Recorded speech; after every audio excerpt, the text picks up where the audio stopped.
पूज्यपाद मुरारी बापू जी का बड़ा सुंदर भाव है।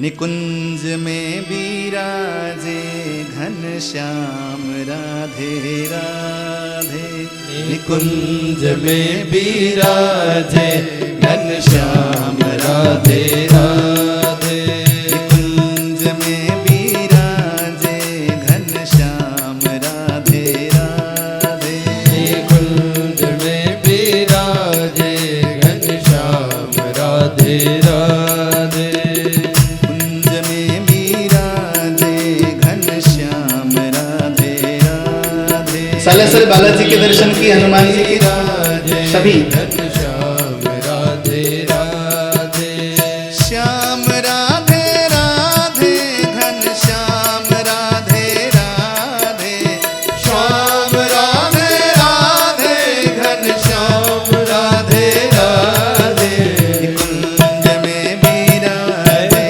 घनश्याम राधे राधे, निकुंज में बिराजे घनश्याम राधे राधे। संसार को बनाता है, संसार को चलाता है, संसार को बिगाड़ता है।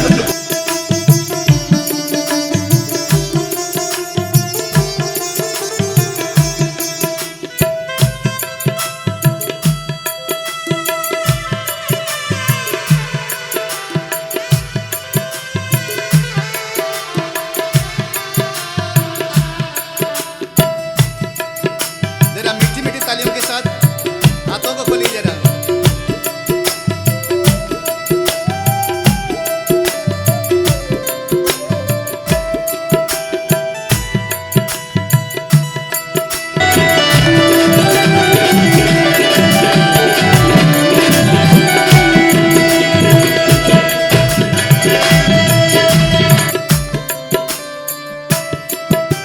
उनकी रहमत का झूमर सजा है, उनकी रहमत का झूमर सजा है, उनकी रहमत का झूमर सजा है, उनकी रहमत का झूमर सजा है।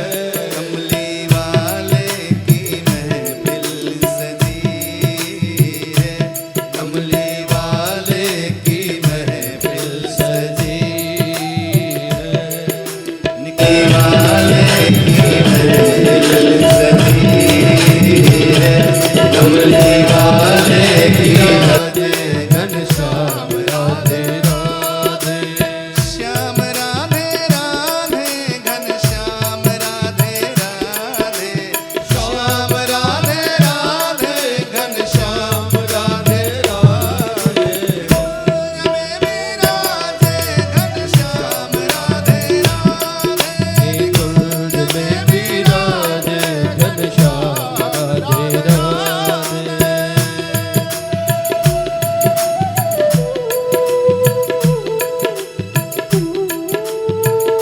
मीठी मीठी तालियों के साथ भगवान का कीर्तन।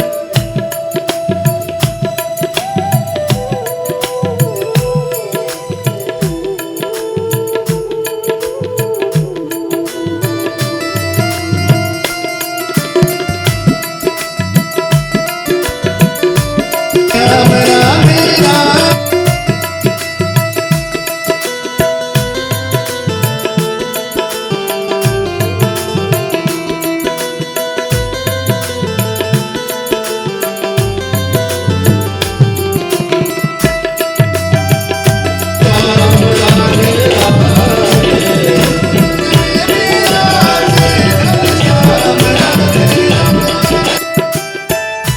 मुझको महसूस ये हो रहा है, मुझको महसूस ये हो रहा है, मुझको महसूस ये हो रहा है, मुझको महसूस ये हो रहा है, मुझको महसूस ये हो रहा है, मुझको महसूस ये हो रहा है।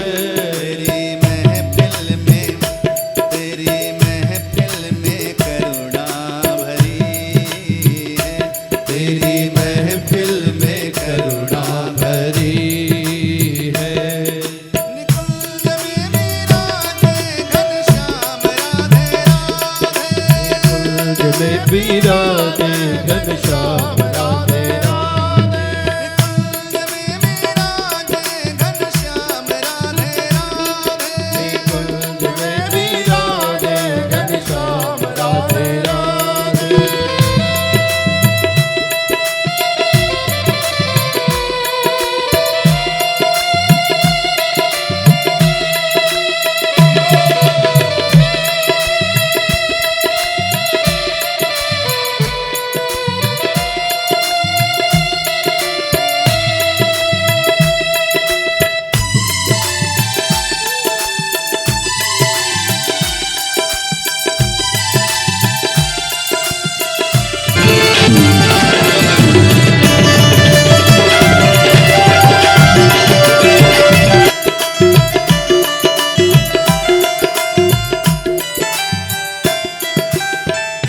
मेरी झोली भी सरकार भर दो। मेरी झोली भी सरकार भर दो। मेरी झोली भी सरकार भर दो। मेरी झोली भी सरकार भर दो। मेरी झोली भी सरकार भर दो। मेरी झोली भी सरकार भर दो। आपने सबकी झोली भरी है। आपने सबकी झोली भरी है। कुंज में विराजे घनश्याम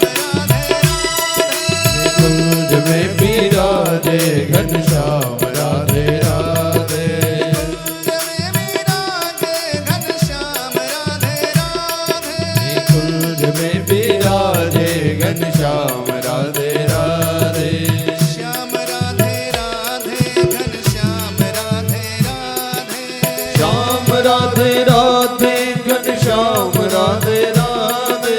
श्याम राधे राधे घनश्याम राधे राधे। श्याम राधे राधे घनश्याम राधे राधे। कुंज में विराजे घनश्याम राधे राधे। कुंज में विराजे घनश्याम राधे राधे।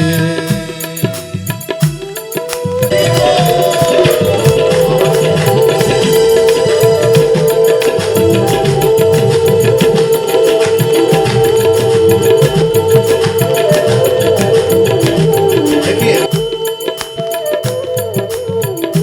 देखिए, हम जब भगवान के कीर्तन में बैठे हो ना, जब हम तालियां बजाते हैं भगवान का नाम लेते हुए, मुख से निकलने वाले शब्द होते हैं शब्द ब्रह्म।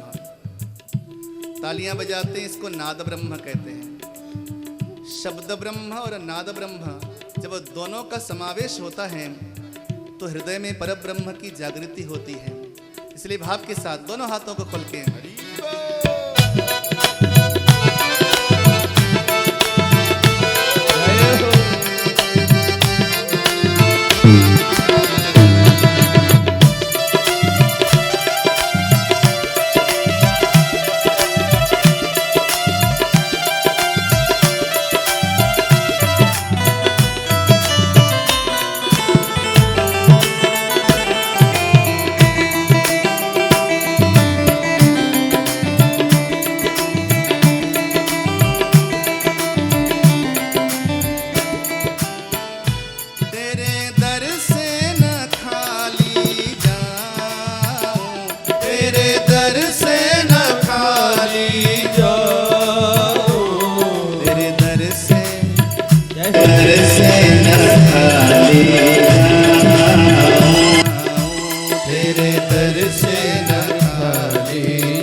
घनश्याम राधे राधे। जय जय श्री राधे। ठीक है, प्रेम से बोलो जय श्री कृष्ण। जय श्री कृष्ण। यानी कि हमारा जो हृदय है इसी को निकुंज कहते हैं।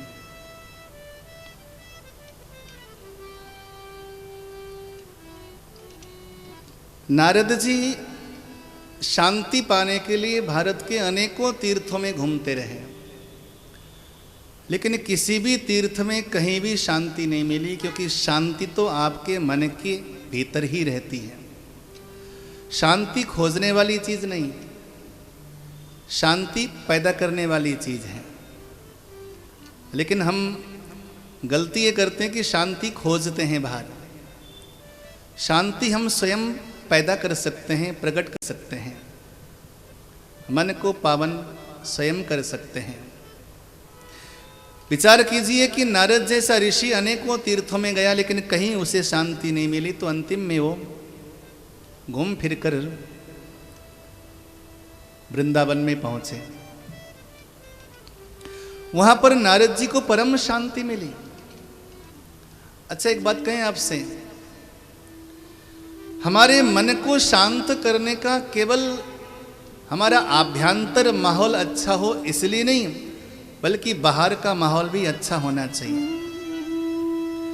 परिवार का माहौल अच्छा होगा, हम जिस जगह रहते वहाँ का माहौल शांत होगा, तो आपसे भजन हो पाएगा, आपका मन शांत होगा।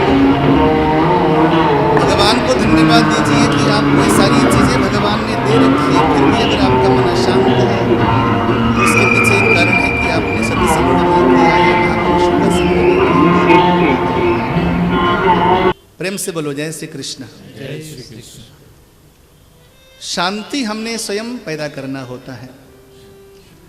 नारद जी जब वृंदावन में गए तो वहाँ पर उन्हें परम शांति मिली, क्योंकि वहाँ पर जो वृंदावन में कोई भी उनसे मिलता तो कहता राधे राधे, कृष्ण कृष्ण, श्यामा श्याम, हरि बोल, नारायण नारायण। चारों ओर से भगवान के ये अमृतमय नाम का जब नाम की ध्वनि आती नारद जी के कानों में, तो हृदय को बड़ा अच्छा लगता। और भगवान के नाम में वो ताकत है। जब हम अपने कानों से भगवान का नाम सुनते हैं तो हमारे भीतर के पाप भयभीत होकर भाग जाते हैं। जब हम अपने मुख से कृष्ण कृष्ण कहते हैं तो कृष्ण कृष्ण राम राम कहने मात्र से हमारे भीतर के पाप उसी प्रकार भाग जाते हैं जैसे हनुमान जी की गदा को देखकर भूत प्रेत भागते हैं। ये शास्त्रों का मत है। इसलिए समय समय पर भगवान का नाम लेने से पापों से मुक्ति मिलती है, फिर हमें मन की शांति होती है। तभी हम बार बार बीच में श्री कृष्ण इसलिए बुलवाते हैं, ताकि कोई ऐसा अवसर आए कि कोई आपके पाप आप पर हावी हो जाए और भगवान से आप जुड़ न पाए। इसलिए बार बार जय श्री कृष्ण में बुलवाता हूं। बोलो जय श्री कृष्ण। जय श्री कृष्ण। तो नारद जी को परम शांति मिली कि ओहो, चारों ओर शांति शांति का वातावरण है और लोग भगवान का नाम संकीर्तन कर रहे हैं। बड़े प्रेम से जमुना के किनारे भ्रमण करने लगे तो उन्होंने एक दृश्य देखा। एक अत्यंत सुंदर नारी, अद्भुत नारी, जिसके सौंदर्य की कोई कल्पना, कोई उपमा नहीं हो सकती। वो नारी जमुना के किनारे रो रही। उसके आसपास असंख्य स्त्री पुरुष उसकी सेवा के लिए तैयार हैं, तत्पर हैं, लेकिन सारी सेवा पाकर, सारा सुख पाकर भी उसका रुदन शांत नहीं होता। रोती जा रही। बगल में दो वृद्ध पुरुष लेटे हुए हैं। नारद जी वहां से गुजरे तो नारद जी कुछ न बोले, लेकिन उस स्त्री ने आवाज दिया, भो भो साधो क्षणं तिष्ठ मच्चिन्तामपि नाशय दर्शनं तव लोकस्य सर्वथा गहरं परम। हे साधु पुरुष, रुक जाइए। अब जैसे महान पुरुषों के दर्शन करने मात्र से मनुष्यों के पापों का समूह नष्ट हो जाता है। एक बात कहें, जब भी किसी साधु वेश में किसी व्यक्ति को देखें, आप उनको प्रणाम कर लीजिए। हो सकता है कहीं कहीं साधु के वेश में शैतान छुपा हो, कोई फर्क नहीं पड़ता, साधु के वेश को ही प्रणाम किया जा सकता है, क्योंकि साधु का वेश भी परम पूजनीय है। और आप तो स्वयं साधु हैं, मैं आपको नमन करती हूं, क्योंकि आपके दर्शन करने से पापों का नाश होता है। सांख्य शास्त्र में लिखा है कि केवल सत्पुरुषों को प्रणाम करने से मनुष्यों के पाप नष्ट हो जाते हैं, क्योंकि सत्पुरुषों के मुख से निकलने वाला आशीष उसके असंख्य पापों को नष्ट कर देते हैं। नारद जी बगल में गए, देवी तुम कौन हो? बोली मेरा नाम भक्ति है। ये दो बगल में लेटी हुए मेरे दोनों पुत्र हैं, ज्ञान वैराग्य। हे ऋषिवर, कलिकाल के प्रभाव से मेरा जन्म हुआ तो द्रविड़ देश में था, दक्षिण भारत में था। आपको मालूम है भक्ति जब भी पैदा होती है दक्षिण भारत में होती है। अब आज भी जाइए दक्षिण भारत में, जो भगवान की पूजा की पद्धति वहां पर आपको मिलेगी, यहां पर नहीं मिलेगी। कठिन से कठिन सर्दी के दिनों में भी वहां पर तिरुपति बालाजी में लोग ऊपर सिले हुए कपड़े नहीं पहनते, केवल धोती और पटका डालकर भगवान की पूजा करते हैं। जाकर देखिए पद्मावती के मंदिर में जो भगवान की पूजा करने वाले भक्त हैं, वो भी अश्वेत वस्त्र यानी कि बगैर सिले कपड़े पहनकर पूजा में बैठते हैं। ऐसी भावनिष्ठा वहां लोगों पर, क्योंकि भक्ति का जन्म तो दक्षिण भारत में हुआ। कर्नाटक में आकर पली बड़ी हुई, महाराष्ट्र में आकर नवयुवती हो गई, लेकिन गुजरात में पहुंचकर भक्ति बूढ़ी हो गई और ज्ञान वैराग्य भी बूढ़े हो गए। दोनों भक्ति के पुत्र हैं। वहां से भक्ति दुखी होकर अपने पुत्रों को लेकर वृंदावन में आई। वृंदावन में पहुंचकर भक्ति दोबारा से नवयुवती हो गई, लेकिन ज्ञान वैराग्य दोनों बूढ़े के बूढ़े रह गए। अब तो अत्यंत दुख का पारावार न रहा। मैं कैसे जी सकती हूं अपने बच्चों के बिना? मेरे बच्चे तो बूढ़े हो गए। और जैसे नारद जी के सामने हाथ जोड़कर बैठी है, बोली कि दुनिया में कौन ऐसी मां है जो अपने बच्चों को इस अवस्था में देख सकती है? मैं बूढ़ी हो जाती, मेरी आयु इनको लग जाती, लेकिन मैं कैसे देख सकती हूं अपने बच्चों को अपनी आंखों के सामने मरते? ये अधमरे हो गए। तब नारद जी ने वहां पर अनेकों प्रकार के उपाय किए। हजारों उपाय करने पर भी ज्ञान वैराग्य का बुढ़ापा दूर न हुआ। तब भक्ति को सांत्वना देकर नारद जी पहुंचे उत्तराखंड की ओर। मार्ग में उन्हें सनक सनंदन सनातन सनत कुमार मिले। सूत जी कहते हैं कि नारद जी ने जाकर सनकादि ऋषियों को वंदन किया, उनका पूजन किया, और नारद जी ने हाथ जोड़कर कहा कि मेरे कोई पूर्व जन्म के भाग्य जग गए कि आप जैसा संत पुरुष, आप जैसे संत पुरुष मुझे मिले।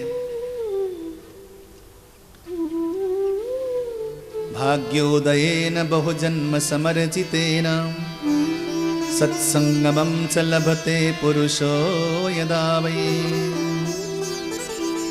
अज्ञान हेतु कृतमोह मदान्धकार नाशं विधाय हि तदोदयते विवेक यद्दर्शनो च विनिहन्ते शुभानि सद्य श्रेयस्तनोति भवदुःखद्वार्दितानां निःशेष शेष मुख गीत कथैकपाना प्रेम प्रकाश कृतये शरणागतोऽस्मि।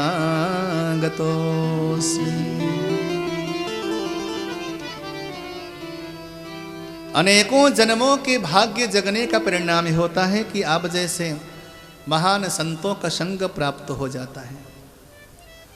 और अज्ञान के हेतु जड़ता को नष्ट करके विवेक प्रदान करने वाली महिमा है संतों का दर्शन, जिनके दर्शन करने मात्र से जीवन भर के अशुभ नष्ट हो जाते हैं। ऐसे महापुरुषों को मैं नमन करता हूं।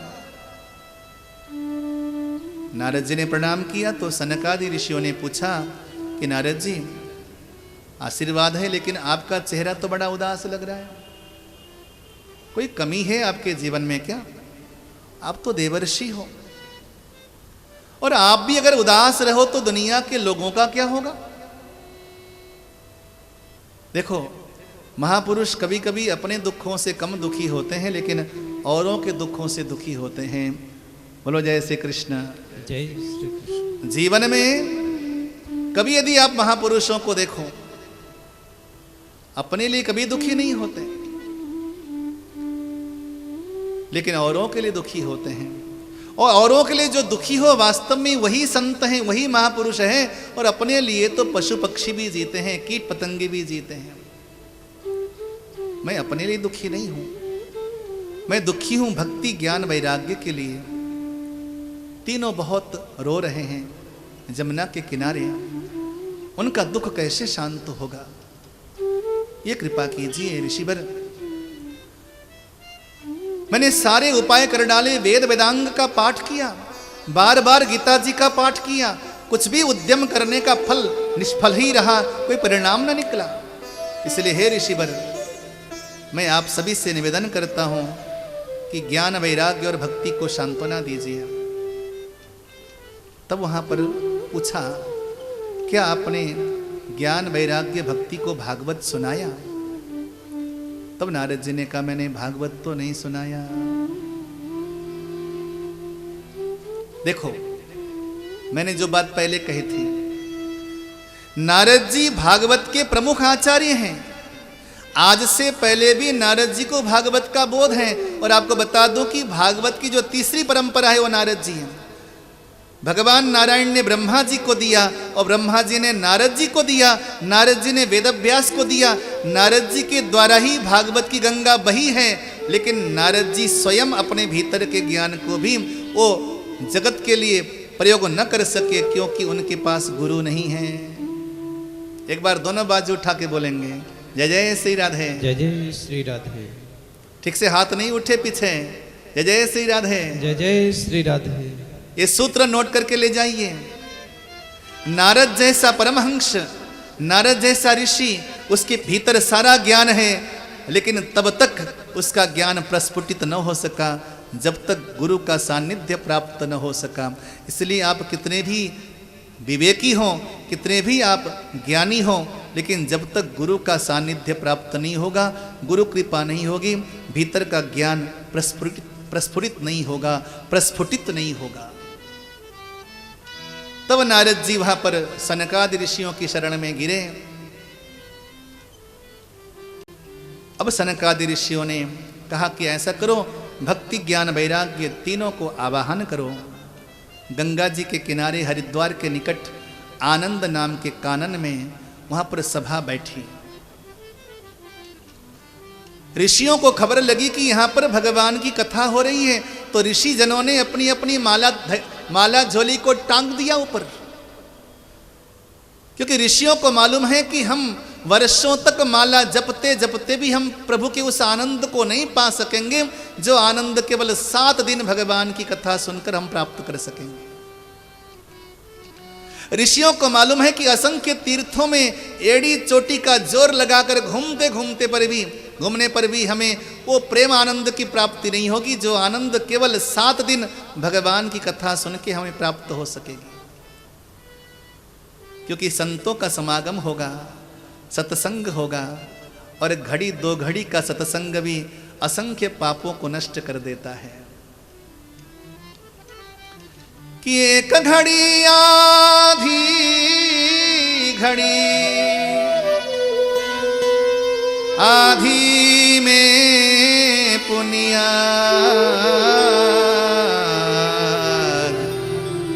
तुलसी संगत साधु की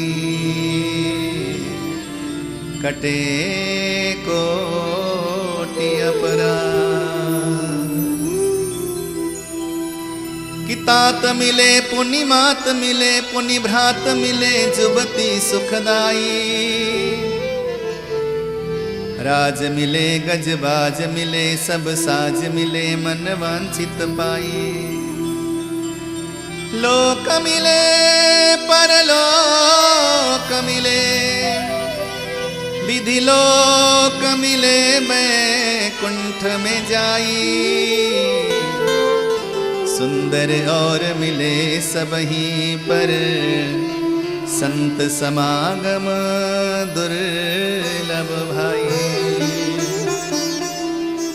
संतों का संग अति दुर्लभ है। हजारों वर्षों की साधना भी मेरे ख्याल से संतों की संगति के बराबर फल प्रदान करने वाली नहीं है। सभी ऋषियों ने अपनी साधना त्याग दी, नंगे पांव निकल पड़े गंगा जी के किनारे की ओर।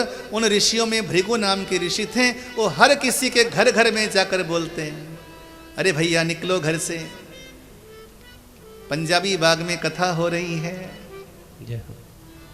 हमारा गर्ग परिवार इसका जजमान है। गर्ग परिवार के जन्मों की भाग्य जगह हैं, उनके जीवन भर की जो पुण्य की कमाई है वो भगवान की सेवा में संलग्न है। चलो भगवान की महिमा सुनने के लिए। भृगु ऋषि हर घर घर में जाते, कुटिया कुटिया में जाते, निवेदन करते, बुला के ले आते। संसार की आसक्ति में क्या रखा है, घड़ी दो घड़ी के लिए मेरे प्रभु का नाम सुन लोगे, जीवन का कल्याण हो जाएगा। घर घर में जाकर बुला के लाने लगे। और शास्त्र कहता है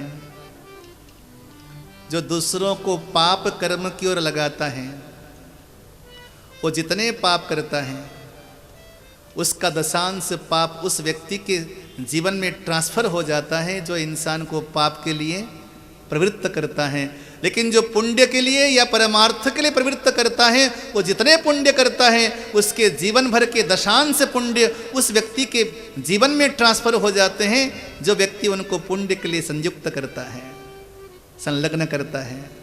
इसलिए हमें ये होना चाहिए कि लोगों को पुण्य के लिए या सत्कर्म के लिए प्रेषित करें। चलो भैया बैठकर, 7 दिन की तो बात है, एक दिन तो आज वैसे भी निकल गया, 6 दिन और बचे हैं। चलो प्रभु की शरण में स्वयं भागवत भगवान विराजमान हैं। हम बैठकर 4 घंटा प्रभु के नाम में हम आनंद में झूमेंगे, गाएंगे, नाचेंगे और प्रेम सुधारस का पान करेंगे। भृगु जी महाराज ने दिग दिगंत से लोगों को आवाहन किया। गंगा का किनारा भर गया। आज सनकादि ऋषि आज व्यास गद्दी पर बैठे हैं, चारों भाई, सनक सनंदन सनातन सनत कुमार। मुख्य श्रोता बने हैं नारद जी। भक्ति ज्ञान वैराग्य को आवाहन किया गया और कथा आरंभ हो गई। जय शब्दो नमः शब्दः शंख शब्दस्तथैव च सुवर्णलाजा प्रसूनानां निक्षेपः सुमनान भू। चारों ओर से जय जय की ध्वनि निकलने लगी, नमन नमः शब्द की ध्वनियां निकलने लगी, आसमान से चूर्ण लाजा की वृष्टि होने लगी। उस सभा में स्वयं देवताओं ने आकर भगवान की कथा सुनने का सौभाग्य प्राप्त कर लिया। और देखिए, जब प्रेम से भगवान की कथा होती है, श्रोता वक्ता दोनों का तारतम्य जुड़ जाता है, दोनों में प्रेम की सरिता प्रवाहित हो जाती है, तो निश्चित है कि उस सभा में भगवान से बगैर आए रहा नहीं जाएगा। आज 7 दिन हो गए। कथा सभा के मध्याति मध्य में श्रोताओं ने क्या देखा? जो ज्ञान वैराग्य मृतप्राय हो गए थे, लगभग मर गए थे, धीरे धीरे उनके भीतर संजीवन प्राप्त होने लगा। धीरे धीरे उनको जीवन प्राप्त होने लगा। और सप्तावधि में ज्ञान वैराग्य जय श्री कृष्ण, जय श्री हरि, जय नारायण कहते हुए जगे। अपने दोनों पुत्रों को जब भक्ति ने देखा तो भक्ति को अपार हर्ष हुआ। परम आनंद के साथ भक्ति रूपी माता आज अपने दोनों पुत्रों को लेकर नृत्य करने लगी। भक्ति सुतौ तौ तरुणो गृहीत्वा प्रेमैकरूपा सहसा विरासी श्री कृष्ण गोविंद हरे मुरारे नाथेति नामानि मुहुर्बदन्ति। जब भक्ति नाचती है ना, चाहे मेरे जीवन में, आपके जीवन में या हमारे घर में, अगर भक्ति नाचेगी तो भगवान से रहा नहीं जाएगा। सभा के बीचों बीच मेरा नारायण प्रकट हो गया, बांसुरी बजाता हुआ बड़ा सुंदर रूप लेकर मेरे श्याम सुंदर प्रकट हो गए। मेरा सरकार कैसा है, मेरा श्याम सुंदर कैसा है।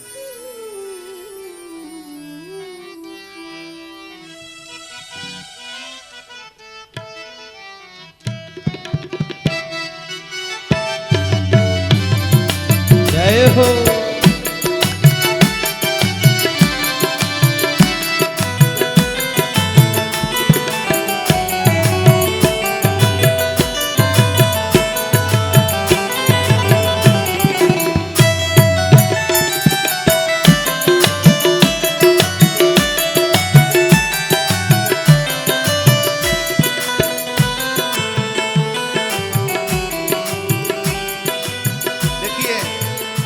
भगवान के नाम में तालियों में कंजूसी मत करिए। अगर मैं वक्ता हूं तो आप श्रोता हैं।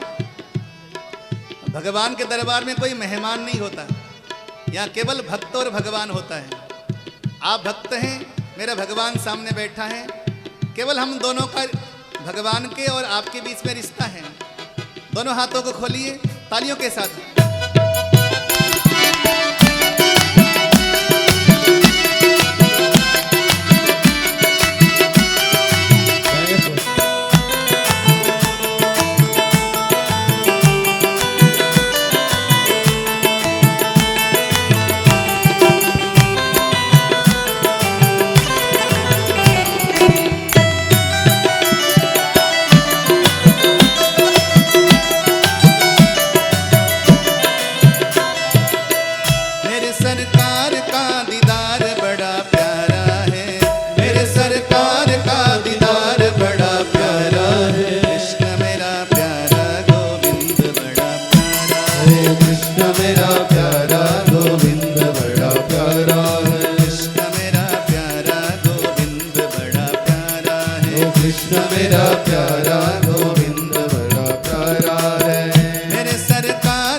कजरा बड़ा प्यारा है, कृष्ण मेरा प्यारा गोविंद बड़ा प्यारा है, कृष्ण मेरा प्यारा गोविंद बड़ा प्यारा है। मेरे सरकार का दीदार बड़ा प्यारा है, मेरे सरकार का दीदार बड़ा प्यारा है, कृष्ण मेरा जय हो। गोविंद बड़ा प्यारा है, कृष्ण मेरा प्यारा गोविंद बड़ा प्यारा है।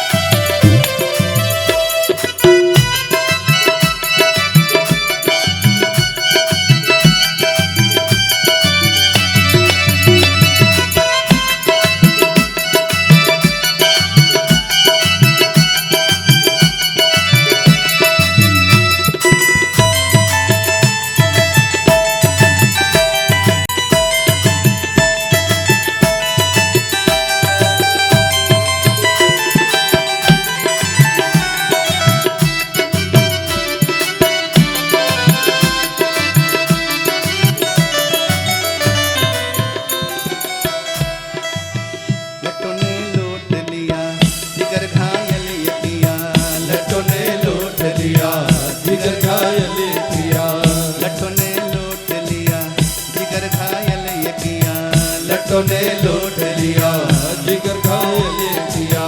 तेरी प्यारी अदा ने मुझे बेचैन किया, तेरी प्यारी अदा ने मुझे बेचैन किया, तेरी प्यारी अदा ने मुझे बेचैन किया, तेरी प्यारी अदा ने मुझे बेचैन किया। मेरे सीने में तेरा, जय हो मेरे सीने में तेरा, जय जय मेरे सीने में तेरा दर्द बड़ा प्यारा है, मेरे सीने में तेरा दर्द बड़ा प्यारा है। कृष्ण मेरा प्यारा गोविंद बड़ा प्यारा है, कृष्ण मेरा प्यारा गोविंद बड़ा प्यारा है, कृष्ण मेरा प्यारा गोविंद बड़ा प्यारा है, कृष्ण मेरा प्यारा गोविंद बड़ा प्यारा है। मेरे सरकार का दीदार बड़ा प्यारा है, मेरे सरकार का दीदार बड़ा प्यारा है। कृष्ण मेरा प्यारा गोविंद बड़ा प्यारा है, कृष्ण मेरा प्यारा गोविंद बड़ा प्यारा है।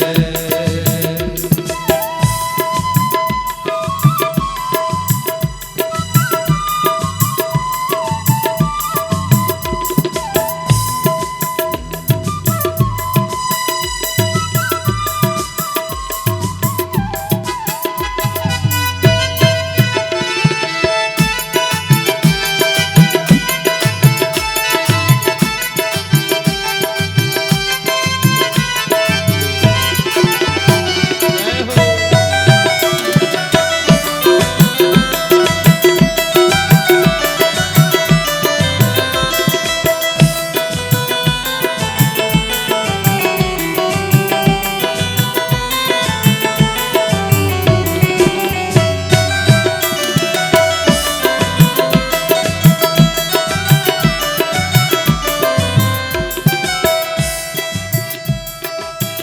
ओ मेरे श्याम पिया, ओ मेरे श्याम पिया, तेरे बिन तड़प दिया, ओ मेरे श्याम पिया तेरे बिन तड़प जिया, ओ मेरे श्याम पिया, तेरे बिन तड़प दिया, ओ मेरे श्याम पिया तेरे बिन तड़प जिया।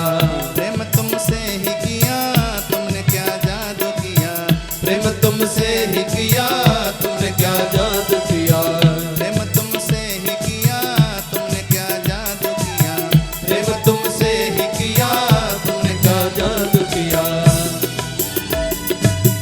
तेरी यादों में फिर के अंग मेरा सारा है, तेरी यादों में फिर के अंग मेरा सारा है। कृष्ण मेरा प्यारा गोविंद बड़ा प्यारा है, ओ कृष्ण मेरा प्यारा गोविंद बड़ा प्यारा है, कृष्ण मेरा प्यारा गोविंद बड़ा प्यारा है, कृष्ण मेरा प्यारा गोविंद बड़ा प्यारा है। मेरे सरकार का दीदार बड़ा प्यारा है, मेरे सरकार का दीदार बड़ा प्यारा है। कृष्ण मेरा प्यारा गोविंद बड़ा प्यारा है, मेरा प्यारा गोविंद बड़ा प्यारा है, कृष्ण मेरा प्यारा गोविंद बड़ा प्यारा है, कृष्ण मेरा प्यारा गोविंद बड़ा प्यारा है, कृष्ण मेरा प्यारा गोविंद बड़ा प्यारा है, कृष्ण मेरा प्यारा गोविंद बड़ा प्यारा है, कृष्ण मेरा प्यारा गोविंद बड़ा प्यारा है, कृष्ण मेरा प्यारा गोविंद बड़ा प्यारा है।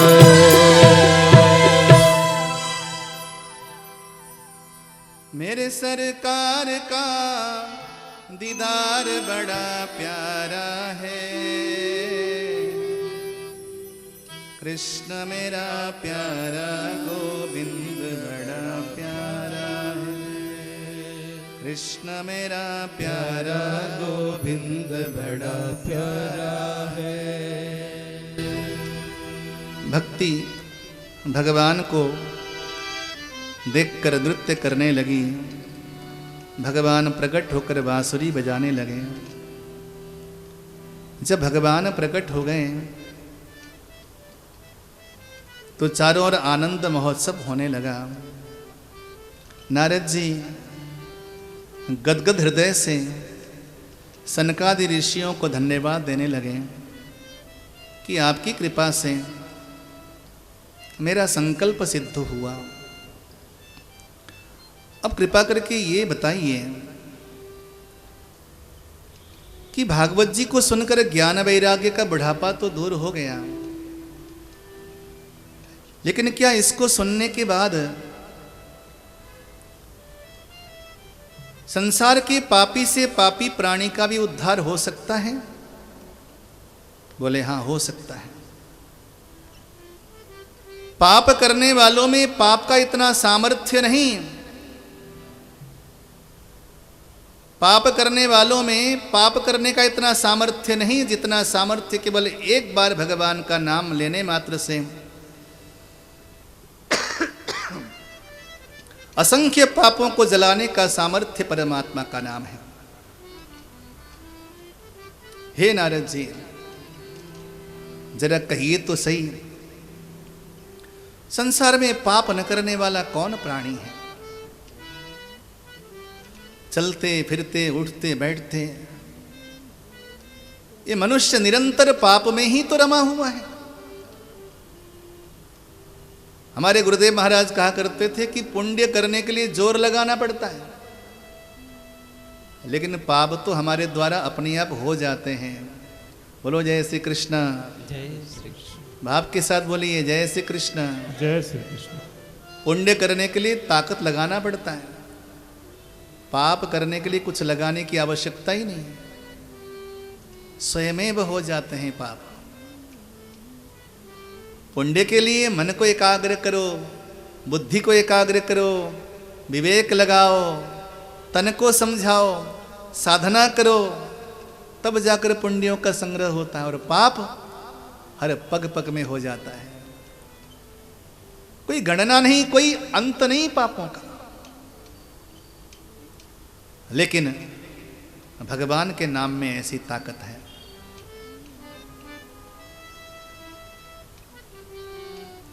ईश्वर के नाम में ऐसी शक्ति है कि वो पापों को नाश कर दे। इंसान के पाप पुण्य कैसे होते हैं? ऋषि ने बताया कि इंसान पुण्य उसी प्रकार करता है जैसे इंसान गंगा जी में जाकर नहाता है। गंगा जी में नहाते उसकी पाप नष्ट हो जाते, लेकिन जैसे गंगा से बाहर आता है तो सारे पाप दोबारा से उसको पकड़ लेते हैं। जैसे कोई हाथी सरोवर में नहाने के लिए जाता है और नहाकर जैसे बाहर निकल आया, धूल उठाकर अपने तन पे डाल लेता है। वो स्वभाव है मनुष्यों का। और महाराज, दुनिया में पापों की गणना नहीं हो सकती, ना हमारी ना आपकी। लेकिन हाँ, एक चमत्कार हो सकता है। यदि प्रेम से हरि का संकीर्तन करें, प्रेम से हरि का नाम लें, तो जन्म जन्मांतर के असंख्य असंख्य पाप समूह भी क्यों न हो। भगवान राम कहते हैं कि सन्मुख होई जीव मोहि जबहि, जन्म कोटि अघनास हो तबहि। एक बार कोई मेरे सन्निकट आ जाए, सामने आ जाए और ये कह दे कि हे राम मैं तुम्हारा हूं, तो भगवान राम कहते हैं कि मैं उसके एक दो नहीं, दो चार नहीं, जन्म कोटि यानी कि करोड़ों करोड़ों जन्मों के पाप उसी समय नष्ट कर देता हूं। लेकिन जरूरत क्या है? हे राम मैं तुम्हारा हूं, ये कहकर भगवान के सन्निकट पहुंचने की जरूरत है। मैं आपको एक बड़ा पवित्र इतिहास सुनाता हूं, सुनो।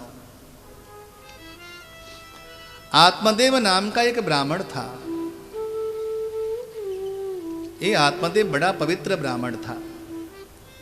इसकी पत्नी का नाम था धुंधली। और आत्मदेव ब्राह्मण के घर में कोई संतान नहीं थी। संतान न होने की वजह से निरंतर दुखी रहा करते थे।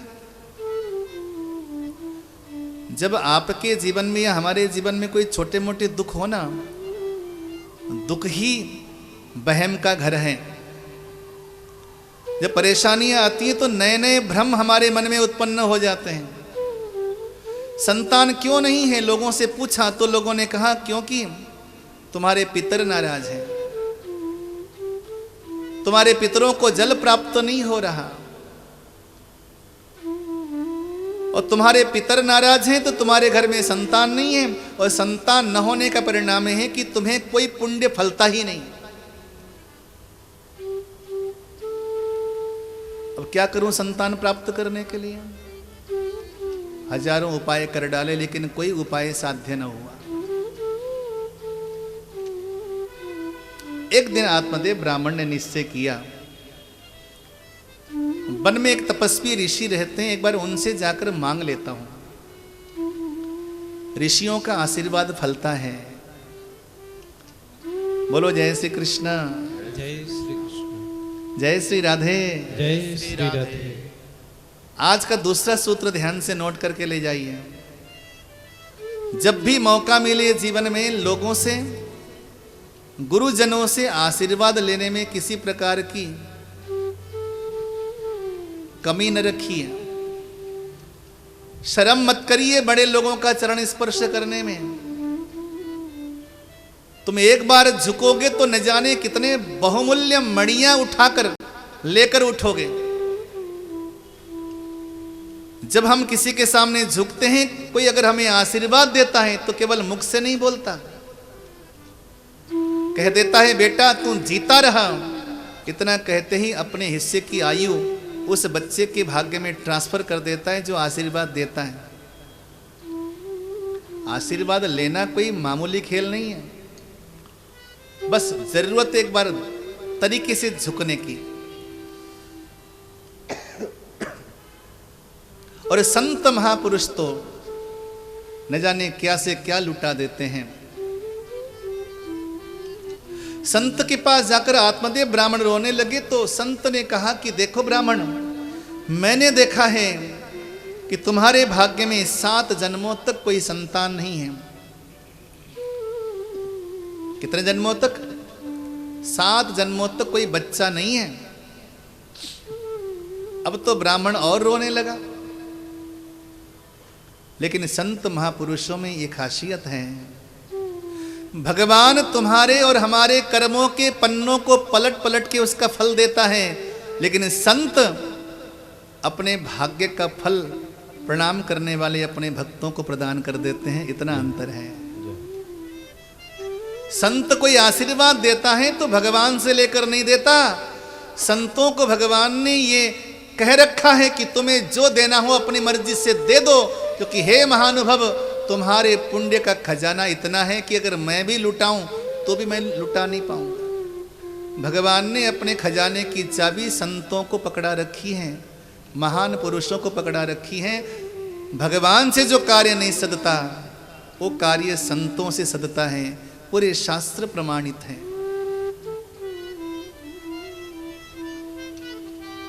एक सच्ची घटना बताऊं आपको, बहुत पुरानी घटना है। भक्तमाल में कथा आती है।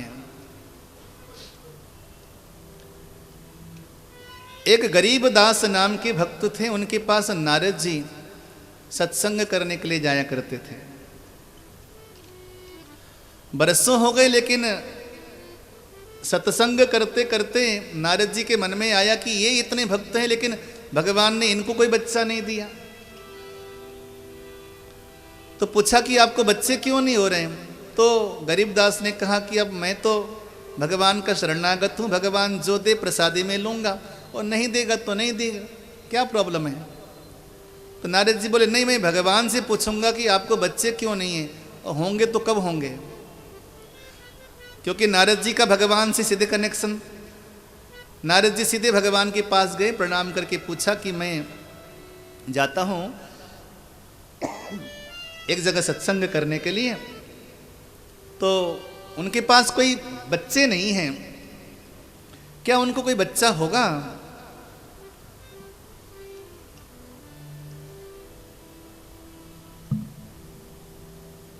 तो भगवान ने देखा, कहा कि देखिए नारद जी, मैंने गरीबदास के भाग्य में देखा है कि 7 जन्मों के लिए कोई बच्चा नहीं है, कोई संतान नहीं है। तो नारद जी ने कहा होने के कोई चांस हैं? भगवान ने कहा कोई चांस नहीं। तो नारद जी वहां से वापस लौट के आए। तो गरीबदास से कहा कि आप दुखी न हो ना, भगवान ने कहा है कि 7 जन्मों के लिए कोई संतान आपके भाग्य में नहीं है। वो भगवान के भक्त थे, क्या फर्क पड़ता है, बच्चा हो न हो बस अपना भजन जारी रहना चाहिए। कोई बात नहीं महाराज, नहीं है तो नहीं है, और जो हमारे भाग्य में नहीं, हमारे प्रारब्ध में नहीं, तो हम उसको कहां से लाएंगे। मैं दुखी नहीं हूं। समय कट गया। ठीक 1 हफ्ते के बाद गरीबदास के घर के बाहर आंगन में एक फकीर, एक संत आवाज देने लगा, अरे भैया ये फकीर बाबा बहुत भूखा है, कई दिनों से भूखा है, कोई 1 रोटी खिला दो तो उसे 1 बेटा दूंगा, कोई 2 रोटी खिला दो उसे 2 बेटा दूंगा, कोई 3 रोटी खिला दो उसे 3 बेटा दूंगा, कोई अगर 4 रोटी खिला दो तो मैं 4 बेटा दूंगा। 1 रोटी खिला दो 1 बेटा, 2 रोटी खिला दो 2 बेटा।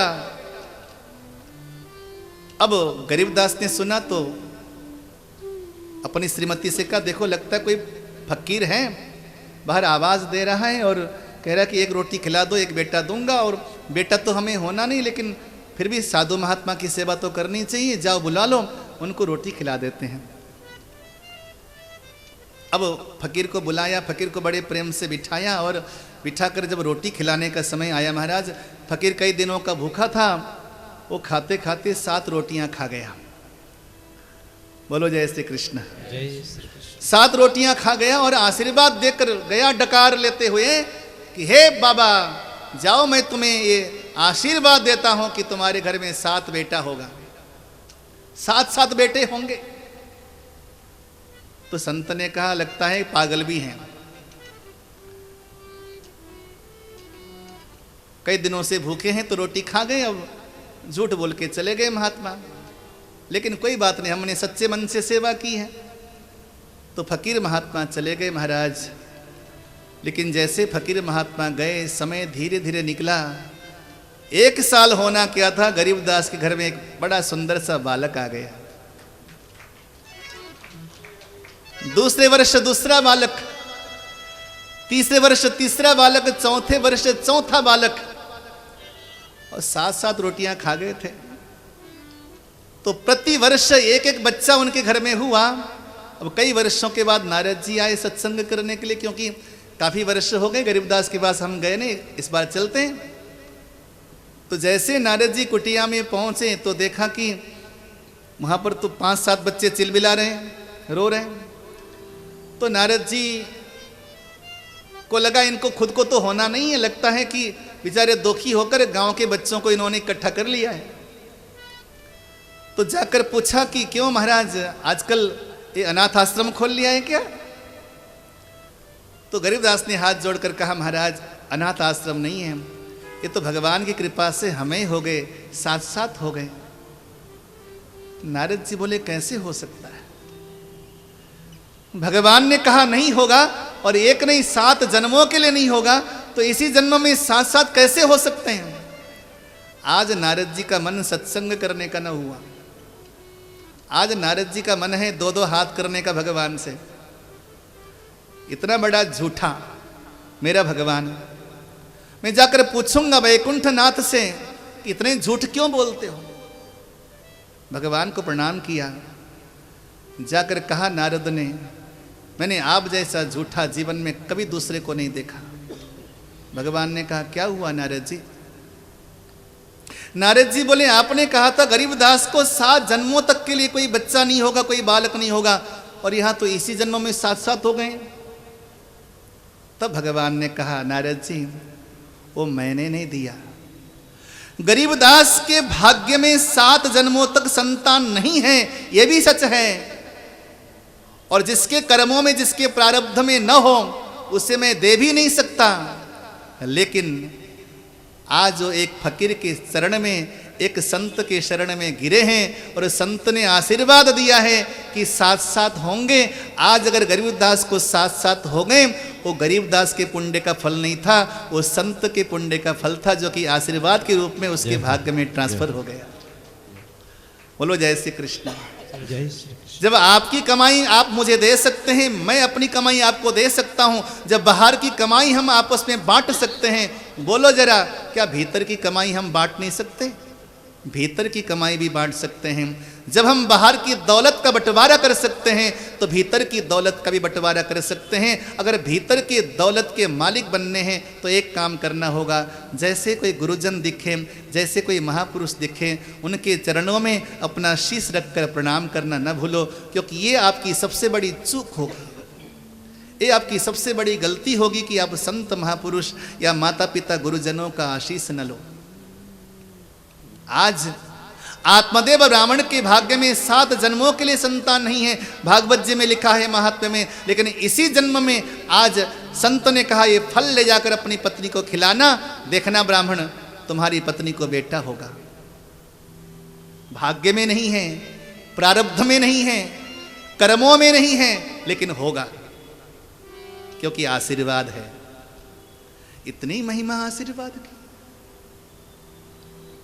और न जाने हमारे आधुनिक बच्चों को क्या हो गया, वो अगर अपने माता पिता या किसी आचार्य पंडित जी के चरण स्पर्श करते हैं तो वो चरणों तक भी नहीं झुकते,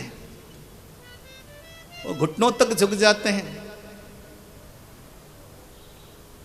और जब से हम झुकना भूल गए, तब से हमारे कमर में ज्यादा ही दर्द शुरू हुआ, तब से हमारे पैरों में ज्यादा ही पीड़ा शुरू होगा, क्योंकि हमने झुकना भूल गए। हम ऐसे अकड़े रहते हैं कि न जाने ये अकड़ कब समाप्त होगी। झुक जाओ, गुरुजनों के चरणों में झुक जाओ, माता पिता के कदमों में सर रखकर प्रणाम करना चाहिए, गुरुजनों के चरणों में सर रखकर प्रणाम करना चाहिए। और माताओं बहनों को चाहिए कि किसी को भी प्रणाम करें तो सर रखकर नहीं, दूर से प्रणाम करना चाहिए। माताओं बहनों को बड़े सहज में आशीर्वाद की प्राप्ति हो जाती है, किसी के चरणों को छूने की आवश्यकता नहीं। लेकिन भाइयों को चाहिए कि गुरुजनों को, माता पिता को उनके चरणों में मस्तक रखकर प्रणाम करना चाहिए। चरणों के माध्यम से ही आशीर्वाद ट्रांसफर होगा। फल लाकर पत्नी को दिया, लेकिन पत्नी का नाम था धुंधली। धुंधली यानी कि जिसके भीतर विश्वास नहीं है, जिसके विश्वास में धुंधलापन है। हमारा मन हमेशा दुविधा में चलता है, कभी कहता है भगवान है और कभी कहता है भगवान नहीं है। बस एक विश्वास रख लो, आसमान फट जाए,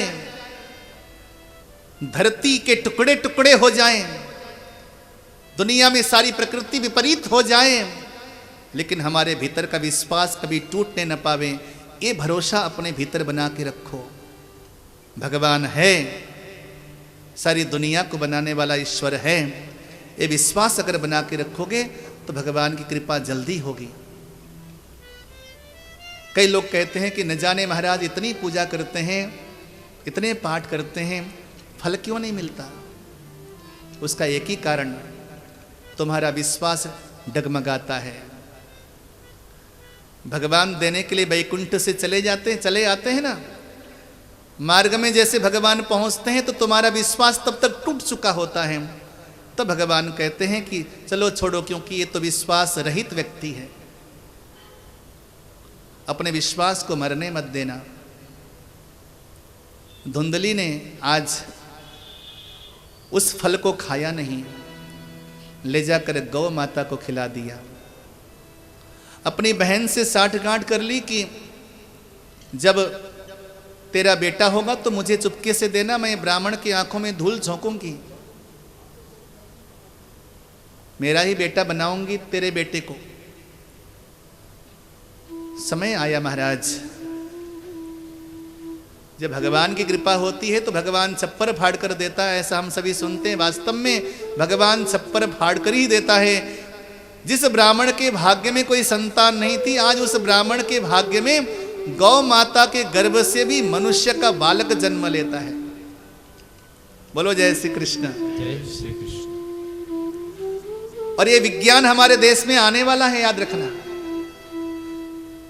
आने वाले समय में, क्योंकि हम जिस प्रकार के विज्ञान में परिवर्तन हम देख रहे हैं, अभी यहाँ भारत में पता नहीं है या नहीं, लेकिन विदेशों में इस प्रकार के शोध होने लगे हैं। क्या किसी जानवर यानी कि किसी पशु के गर्भ में क्या मानव का भ्रूण डाला जा सकता है? और अगर किसी पशु के गर्भ में मानव का भ्रूण डाला जाए तो क्या वहां से मानव उत्पन्न हो सकता है कि नहीं? इस पर बहुत गहरे शोध हो चुके हैं आज से 20 साल पहले, आज की बात नहीं। और आने वाले समय में ऐसा समय आएगा कि इंसान स्वयं बच्चा पैदा नहीं करेगा, वो किसी पशुओं के माध्यम से भी अपना संतान उत्पन्न कर सकता है। इस प्रकार की राक्षसी प्रवृत्ति हमारे समाज में उत्पन्न होने वाली है, क्योंकि विज्ञान जो है ना, ये जो खोपड़ी है, ये सही जगह प्रयोग नहीं कर रहा। जो विज्ञान सीधे भगवान से जोड़ने के लिए होता है, वो विज्ञान केवल सर्वनाश के लिए प्रयोग में लाया जा रहा है। ऐसे ऐसे एटॉमिक अस्त्र बनाए गए हैं कि दुनिया में इतने शस्त्र बन चुके हैं, एटम बम बन चुके हैं कि ऐसी धरती को कम से कम 100 बार नष्ट किया जा सकता है। 100 बार, एक बार नहीं। ये संपूर्ण धरती को 100 बार नष्ट करने की एटॉमिक पावर को बनाया जा चुका है। यह है विज्ञान का खेल। तो विज्ञान ने यह भी तैयार कर लिया है कि क्योंकि मनुष्य संतान पैदा नहीं करना चाहता, अब उसके लिए कोई और विकल्प सोचा गया, तो लोगों ने पशु के माध्यम से संतान उत्पन्न होने की प्रक्रिया चालू कर दी है। तब क्योंकि कथा में आया है, हमारे देश में आज से 5000 वर्ष पहले घटना घटी, गोकर्ण का जन्म गौ माता के गर्भ से हुआ। लेकिन ये कोई विज्ञान नहीं था, ये तो केवल संत का आशीर्वाद था, ये महाविज्ञान था। उधर धुंधकारी की बहन को भी बच्चा हो गया,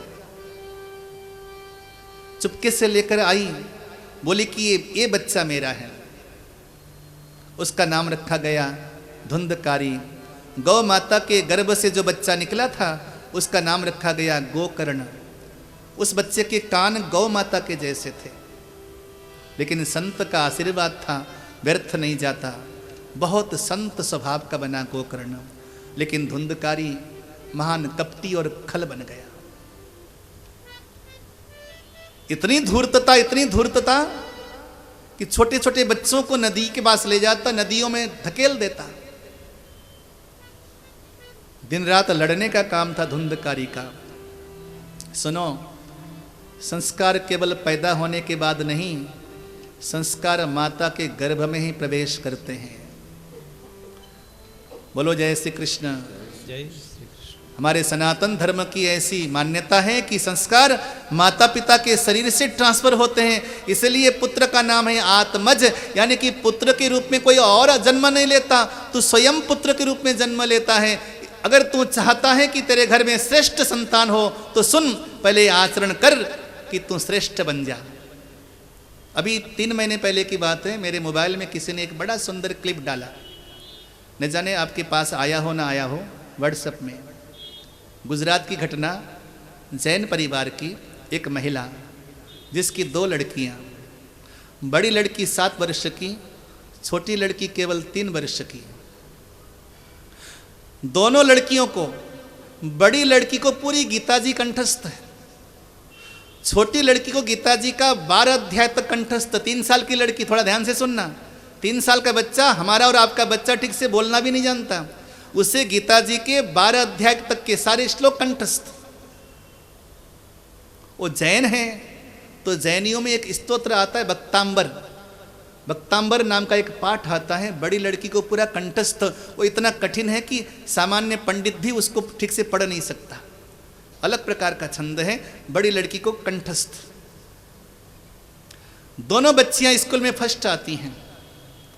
एक बार अगर उन बच्चियों को कोई चीज पढ़ा दिया जाए, दोबारा पढ़ाने की आवश्यकता नहीं।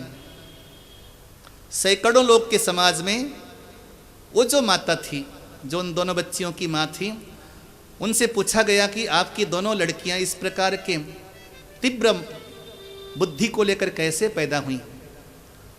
तो दोनों पति पत्नी वहां पर बैठे थे। दोनों ने कहा कि हमने इन दोनों बच्चों को जन्म देने से पहले साधना की। क्या साधना की, ध्यान से सुनना।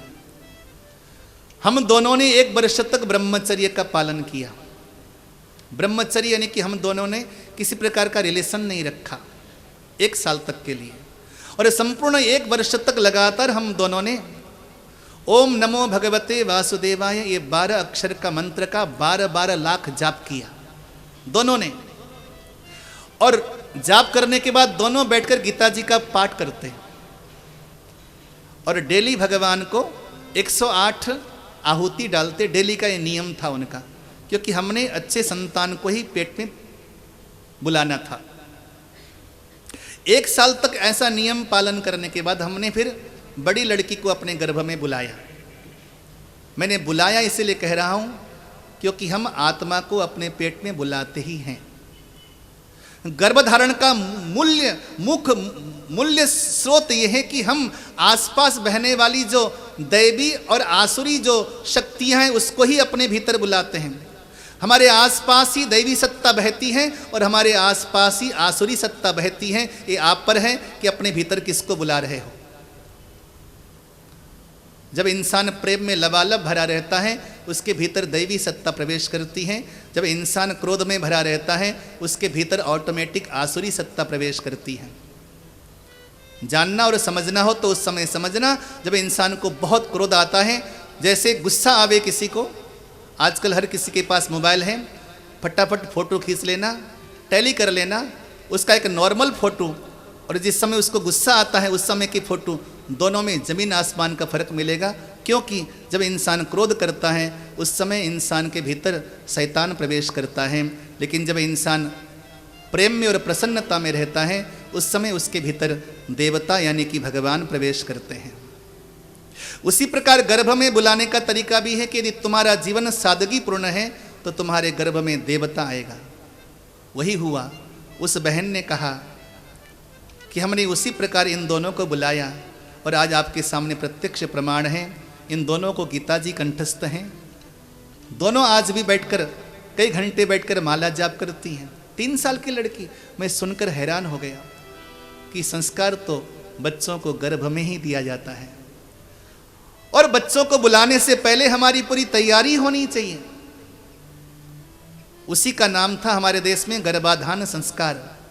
12 संस्कारों में एक संस्कार होता है गर्भाधान। वो कभी हमने फॉलो नहीं किया क्योंकि हम सुनते हैं उसे उतार देते हैं।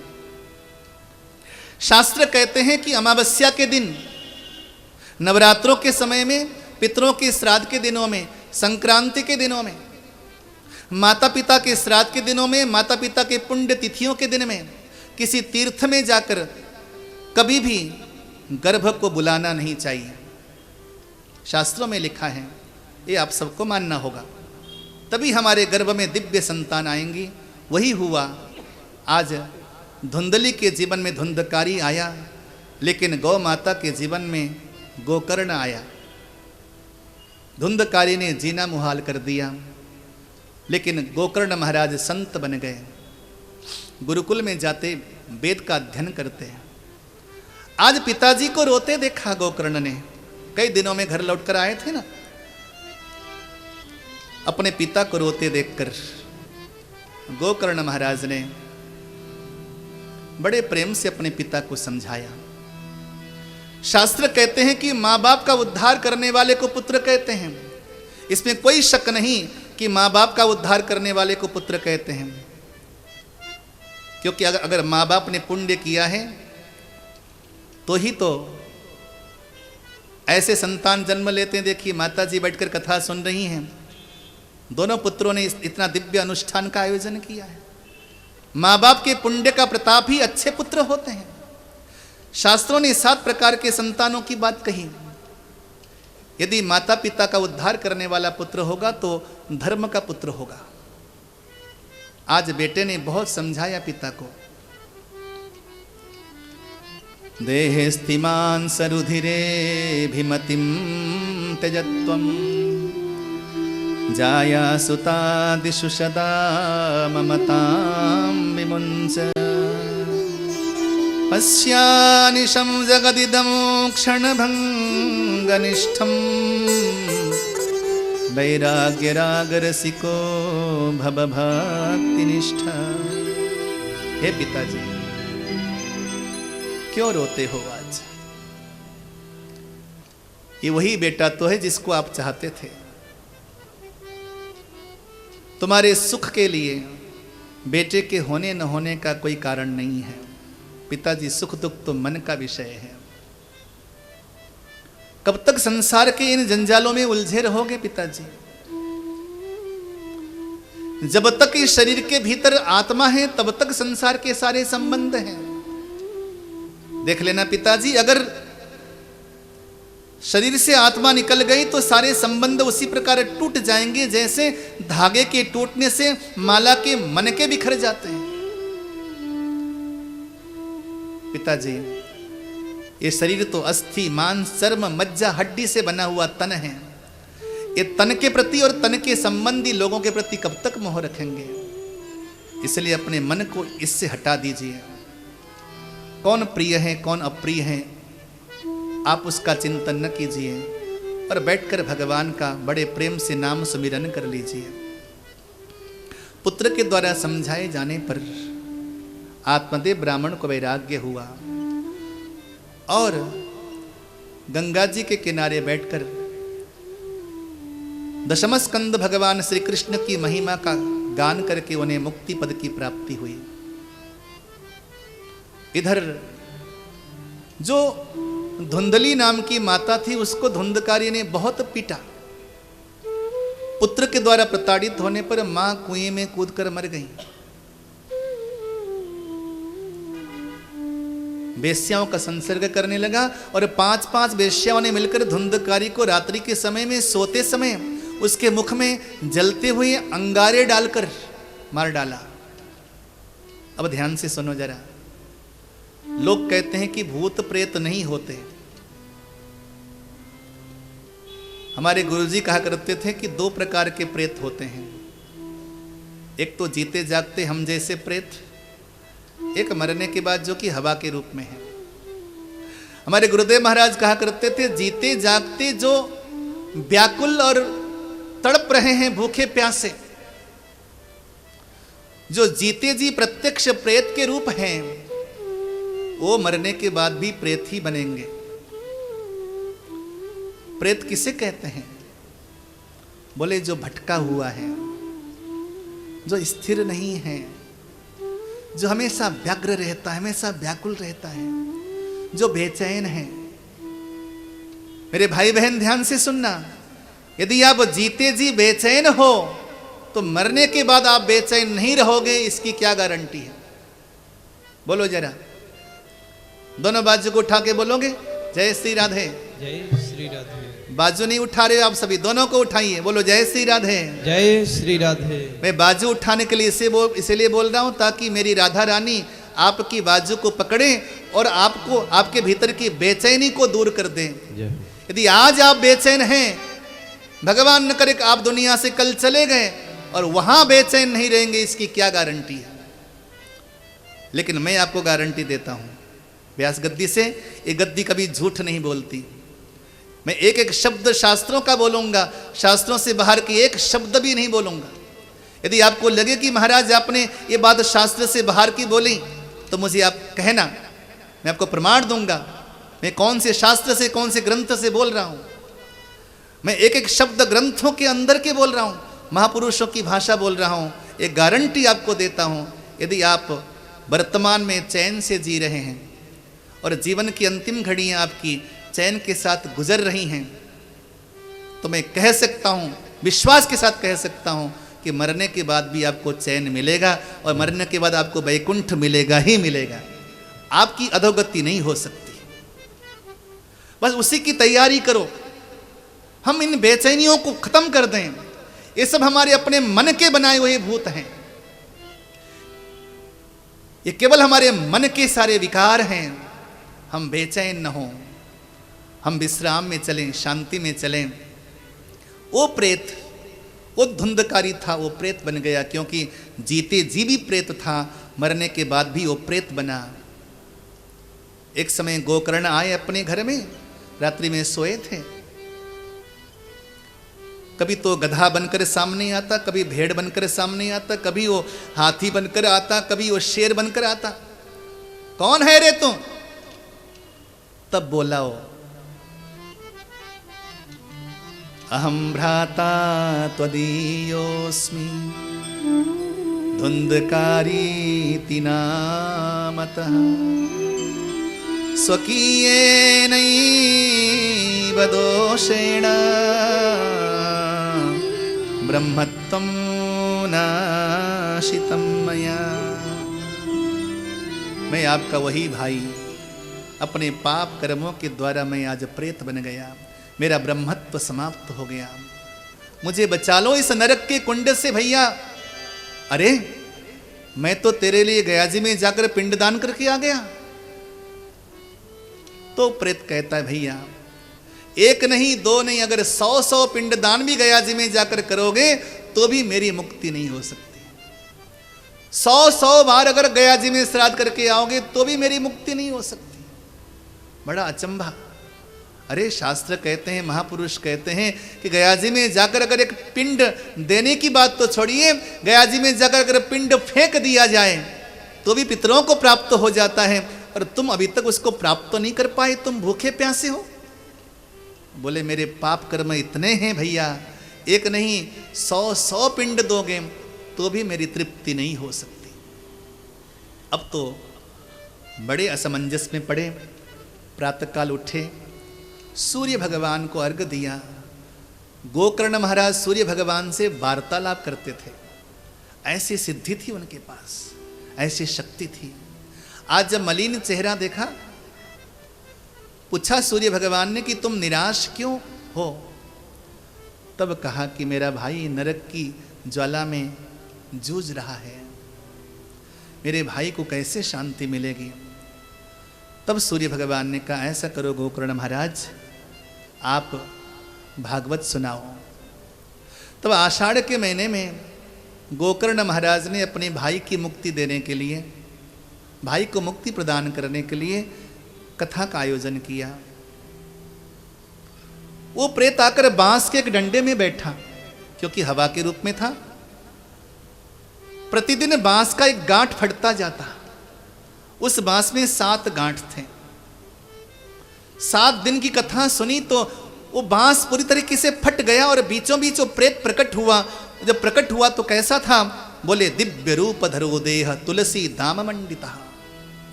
अद्भुत दिव्य भगवान के पार्षद के रूप में प्रकट हुआ और आकर गोकर्ण महाराज को प्रणाम किया।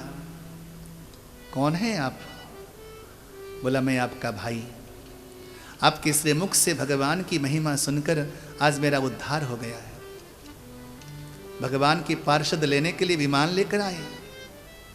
तो गोकर्ण ने पूछा कि आप केवल एक ही विमान लेकर आए हो? सुनने के लिए यहाँ पर सैकड़ों लोग बैठे हैं, इनके लिए विमान कब आएगा? शाम को आएगा या कल आएगा? बोले नहीं आएगा। बोले क्यों? बोले यहाँ पर सुनने वाले लोग बहुत हैं, लेकिन मन से सुनने वाले कोई नहीं, क्योंकि भगवान को पाने के लिए एक तड़प चाहिए, एक व्याकुलता चाहिए, एक पागलपन चाहिए।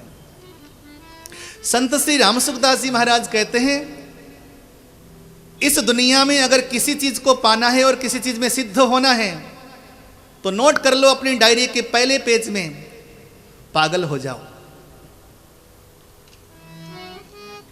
यदि आपको इंजीनियर बनना है, अच्छा इंजीनियर बनना है तो पागलपन चाहिए पढ़ाई के लिए। एक अच्छा डॉक्टर बनना है तो पागलपन चाहिए। एक अच्छा बिजनेसमैन बनना है तो पागलपन चाहिए। धनाढ्य धनपति बनना है तो पागलपन चाहिए। एक अच्छा पंडित बनना है, पागलपन चाहिए। और अगर भगवान भी चाहिए तो वहां पर भी आपको पागलपन की जरूरत है। बोलो जय श्री कृष्ण। और सुनो, यदि आप पागल नहीं बन पाए, थोड़ा बहुत तो कर सकते हो, लेकिन आप सक्सेस नहीं हो सकते, आप सफल व्यक्ति नहीं माने जाते। क्योंकि इस दुनिया में जो भी सफल हुआ है, थोड़ा सा जाके झांक लेना उसको, वो वो पक्का है कि पागल होगा। दुनिया में किसी भी सक्सेसफुल इंसान को देखना, क्योंकि पागल बने बिना कोई इंसान सक्सेस हो ही नहीं सकता। हाँ, सक्सेस पिता की छत्र छाया में आगे जा सकता है, लेकिन जैसे पिताजी का समय समाप्त हो जाएगा, डाउन। लेकिन अगर सक्सेस होना है तो आपको पागल चाहिए, पागलपन चाहिए। तभी हमारे यहाँ किसी संत ने गाया,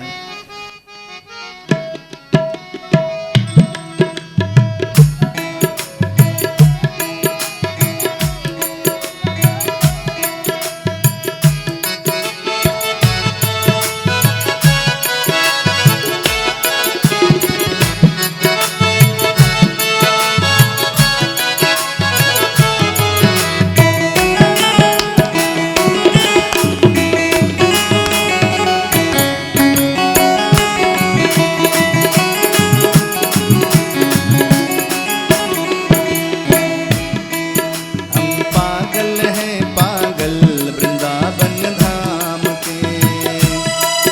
हम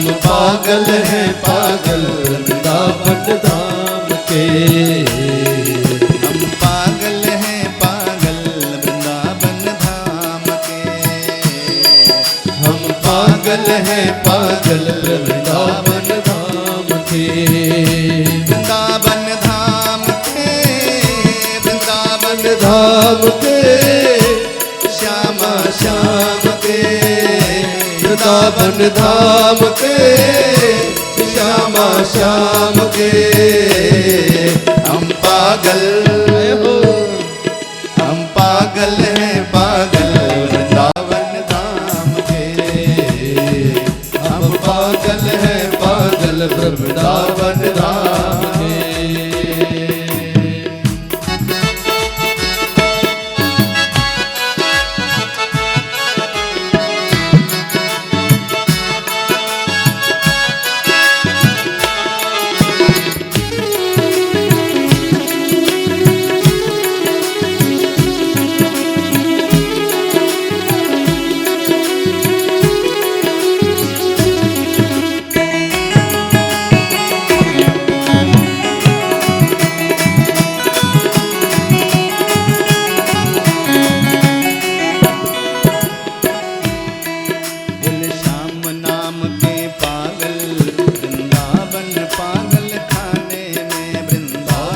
पागल खाने में भैया बेस कम कर दो। पागल खाने में।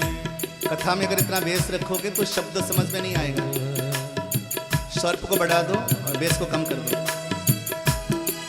बोले श्याम नाम के पागल वृंदावन पागल खाने में, वृंदावन पागल खाने में, वृंदावन पागल खाने में। मस्ती में मस्त है रहते, मिले पागलपन नजराने में, मिले पागलपन नजराने में, मिले पागलपन नजराने में। मन तो भी हो जा पागल, मन तो भी हो जा पागल, मन तो भी पागल हो जा, मन तो भी पागल हो जा। मस्तान तरंग में खो जा, मस्तान तरंग में खो जा। चढ़ जाए नशा फिर तुझको नाम के जाम में। हम पागल हैं पागल वृंदावन धाम के। हम पागल हैं पागल वृंदावन धाम के।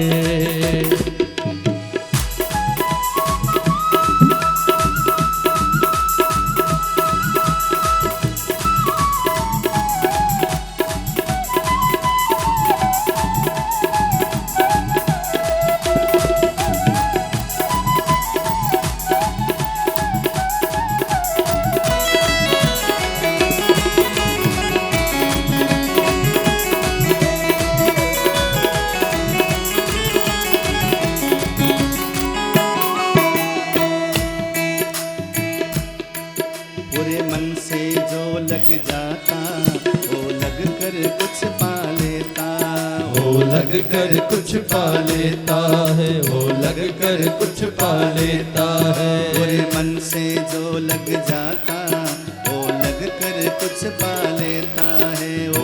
कर कुछ पा लेता है, वो लग कर कुछ पा लेता है। सदा अंग संग हरि रहता, पर ध्यान न कोई देता है, पर ध्यान न कोई देता है, पर ध्यान न कोई देता है। कोई झूठे नाम का पागल, कोई झूठे नाम के पागल, कोई झूठे नाम का पागल, कोई झूठे नाम के पागल, कोई सच्चे श्याम का पागल, कोई सच्चे श्याम का पागल, कोई सच्चे श्याम का पागल, कोई सच्चे श्याम का पागल।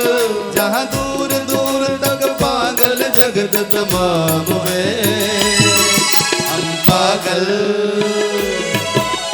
पागल हैं, पागल वृंदावन धाम के।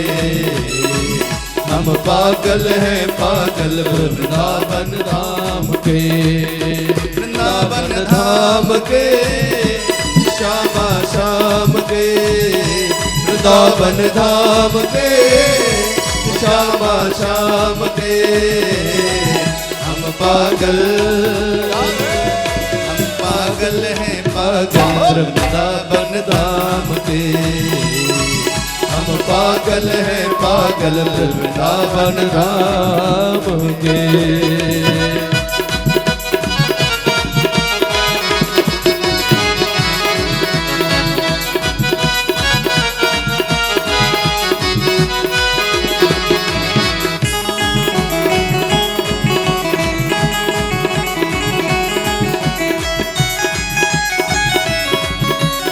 वृंदावन बिहारी लाल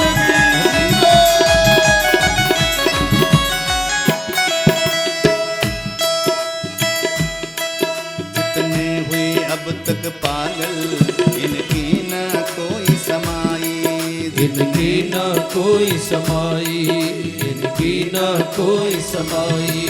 जितने हुए अब तक पागल, इनकी न कोई समाई, इनकी न कोई समाई, इनकी न कोई समाई। मीरा कर्मा विदुरानी, शबरी गोपाली बाई, शबरी गोपाली बाई, शबरी गोपाली बाई। पावन भक्तों के चरित्र, पावन भक्तों के चरित्र, पावन भक्तों के चरित्र, पावन भक्तों के चरित्र। हृदय को करे पवित्र, हृदय को करे पवित्र, हृदय को करे पवित्र, हृदय को करे पवित्र। पागल करे चित्र विचित्र श्री राधा नाम के। हम पागल हैं, पागल वृंदावन धाम के। हम पागल हैं, पागल वृंदावन धाम के। वृंदावन धाम के श्री श्यामा श्याम के। वृंदावन धाम के श्यामा श्याम के। हम पागल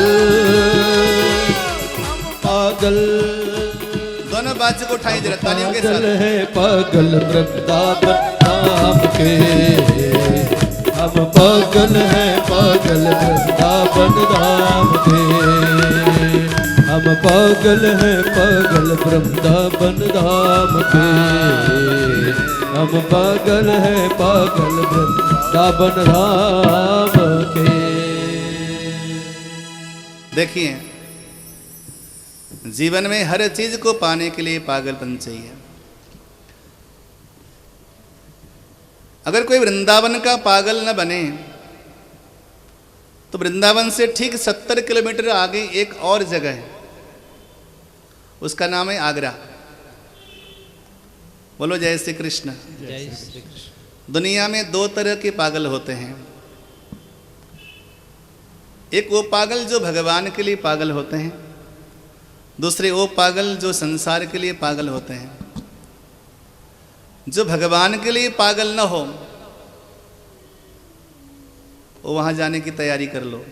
वृंदावन से 70 किलोमीटर आगे, उसका नाम है आगरा का पागल खाना। भाई दुनिया में जो है ना, यदि आप पागल नहीं हो तो कुछ भी नहीं मिलेगा। स्वामी राम सुखदास जी महाराज कहते हैं कि पागलपन की हद कैसी होनी चाहिए। जैसे अफीमची अफीम के लिए पागल होता है, जैसे कोई लोभी व्यक्ति धन के लिए पागल होता है, जैसे कोई जुआरी जुआ जीतने के लिए पागल होता है।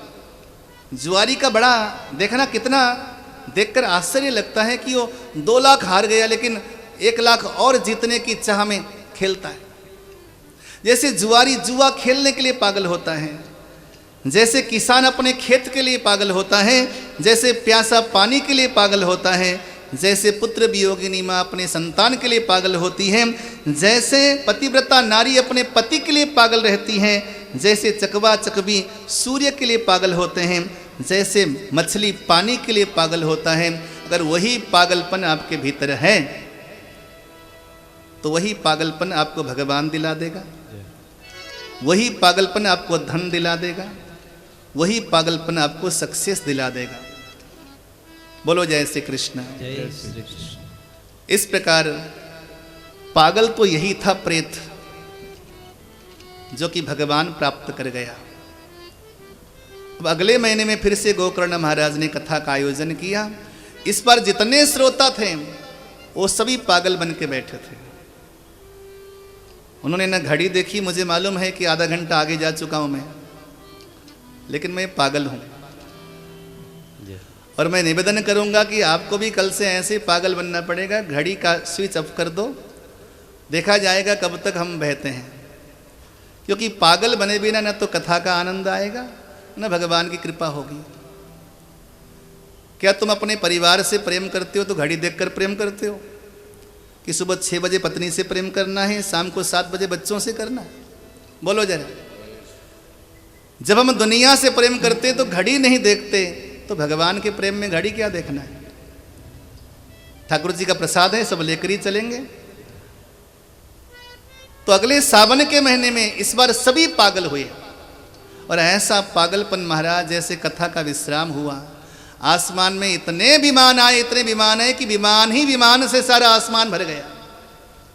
और गजब देखिए, उसी सभा के मध्याति मध्य में भगवान प्रकट हो गए, भक्तों का समूह प्रकट हुआ और भगवान का बड़े प्रेम से नाम संकीर्तन होने लगा। और उस संकीर्तन की अवधि में असंख्य विमानों में आरूढ़ होकर सभी श्रोता भगवान के परम धाम की ओर प्रस्थान करते हैं। ये यहाँ पर कथा का सारांश सुनाया गया, कथा सुनने का फल सुनाया गया। बस 2 मिनट के लिए मैं आपसे निवेदन कर दूं, क्योंकि जजमान परिवार हैं, जजमानों के कुछ नियम होते हैं। पहली बात तो यह है कि किसी भी यज्ञ में दूसरों के धन का प्रयोग न करें। भगवान के यज्ञ में कभी भी उधार के धन का प्रयोग न करें। धर्म के साथ अर्जित किया हुआ धन ही भगवान की पूजा में लगनी चाहिए। ये बात ध्यान से रखना। तभी हमारे पंडित जी लोग सुबह पहले पूजा कराते समय गौदान करवाते हैं। गौदान का अर्थ ये होता है, यदि हमारे जेब में कोई ऐसा वैसा पैसा आ गया हो जो पैसा अनैतिक हो, तो गौदान के माध्यम से उस धन का संशोधन हो जाए। धन शुद्ध करके, मन शुद्ध करके भगवान की कथा में या अनुष्ठान में बैठना चाहिए। दूसरा व्यक्ति भोजन के लिए बुलाए तो दूसरे व्यक्ति के घर में जाकर भोजन न करें। पूजा अनुष्ठान के बीच में किसी दूसरे का अन्न भक्षण न करें, नहीं तो पुण्य का फल वो ले जाएगा जो आपको अन्न खिलाएगा। घर में आने वाले अतिथियों को विशेष प्रकार की सेवा और शुश्रूषा के साथ विदा करें, क्योंकि जो अतिथि बनकर आएगा वो स्वयं नारायण होगा। आज जितने लोग आप बैठे हैं जो घर के परिवार से बाहर के लोग हैं, ये सभी नारायण हैं परिवार के लिए। ये सभी भरपेट भोजन प्रसाद लेकर जाएं, वो भगवान का प्रसाद होगा। जजमान परिवार ब्रह्मचर्य का पालन करें। ब्रह्मचर्य केवल शरीर से नहीं, मन से भी पालन करें। आंखों के सामने आने वाले सभी माता और बहनों के प्रति माँ बहन का ही भाव हो, पुरुषों के प्रति भाई या पिता का भाव हो, इसी को ब्रह्मचर्य कहते हैं। विचारों में भी ब्रह्मचर्य होना चाहिए। तीसरी बात, किसी भी कारणवश क्रोध न करें। हो सकता है इन दिनों में आपको उकसाने वाले लोग मिले, क्योंकि अक्सर हम बैठते हैं, मैं आज गुस्सा नहीं करूंगा, मैं आज गुस्सा नहीं करूंगा, मैं आज क्रोध नहीं करूंगा, मैं आज ये नहीं खाऊंगा, वो नहीं खाऊंगा। कई बार वो सारी चीजें सामने आ जाती हैं। उसके लिए सजग रहें, क्योंकि ये परीक्षा का समय है। भगवान ने अगर हमारे जीवन में ये अवसर दिया है तो कभी कभी भगवान हमारे हृदय को टटोलने के लिए परीक्षा भी लेगा। अपने ऊपर संयम रखना। और ये कथा सबको सुलभ हो जाए, प्रयास करना। जितने कुटुंब परिवार मित्र भाई बंधु हैं उन सबको बुलाना, क्योंकि इसमें लिखा है, हालांकि निमंत्रण सबको दिया गया है मुझे मालूम है, तो लेकिन कई बार मालूम है ना, अगर आप पिक्चर की टिकट लो ना 10 को फ़ोन करो, बढ़िया पिक्चर लगी है, मन हो रहा है 10 एक साथ चलेंगे देखने के लिए, तेरे पास समय है क्या? बंदा अगर गौरी शंकर मंदिर में बैठा होगा ना, वहां से भी आ जाएगा, हाँ समय है। लेकिन अगर भगवान के कार्य में, किसी मंगलमय कार्य में, जहां पर हमारे पापों का नाश होना है, वहां के लिए अगर आप समय मांगोगे, बोलेगा नहीं बिजी हूं, 3 बजे से है ना, नहीं 5 तक पहुंच जाऊंगा, यानी कि 2 घंटा फिर भी मार गया। इस प्रकार की प्रवृत्ति होती है इंसान की। तो इंसान को जबरदस्ती पुण्य में लगाना ये हमारा दायित्व है। तो हर किसी को बुलाइए, आपको नहीं 3 बजे ही आना होगा। आप केवल निमंत्रण देने वालों को आप ये ना बोले कि आप आइएगा, आप उनको ये बोलिएगा आप 3 बजे आएंगे, हम आपके सामने पलक पामड़े बिछाकर तैयार मिलेंगे, आपका स्वागत होगा, आप 3 बजे आएंगे और पूरे 4 घंटा 4.5 घंटा भगवान की कथा सुनेंगे। ये हमारी ओर से आपसे विनय है। रोज सुबह 5 बजे उठकर व्हाट्सअप करना शुरू करिए और हर किसी को बुलाइए, क्योंकि यहाँ पर बुलाना होगा, क्योंकि वो अगर सुनकर जाएंगे उनका कल्याण तो 100% होगा। उनके सुनने से पहला कल्याण मेरा भी होगा, क्योंकि आप सुनने वाले लोग ज़्यादा होंगे तो सुनाने का आनंद मुझे ज़्यादा आएगा। और तीसरी बात, वो सुनकर जाएंगे तो पुण्य का लाभ जजमान को भी होगा। इस प्रकार कथा सुनने का विधान बताया। इन चीज़ों को ध्यान रखिएगा। इन्हीं शब्दों के साथ भगवान का नाम संकीर्तन करते हुए आज वाणी को विराम देते हैं। कल कथा का समय ठीक 3 बजे होगा। प्रातःकाल हमारे विद्वान आचार्य जन पूजन कराएंगे, पूजन का समय निर्धारित किया जाएगा। अब सभी भाव के साथ हरि नाम संकीर्तन करते हुए आरती में उपस्थित हुए। कृष्ण गोविंद गोविंद गोपाला, कृष्ण गोविंद गोविंद गोपाला, कृष्ण गोविंद गोविंद गोपाला, कृष्ण गोविंद गोविंद गोपाला, कृष्ण गोविंद गोविंद गोपाला, कृष्ण गोविंद गोविंद गोपाला, भज मुरली मनोहर नंदलाला, भज मुरली मनोहर नंदलाला, कृष्ण गोविंद गोविंद गोपाला, कृष्ण गोविंद गोविंद गोपाला, कृष्ण गोविंद गोविंद गोपाला, कृष्ण गोविंद गोविंद गोपाला, भजो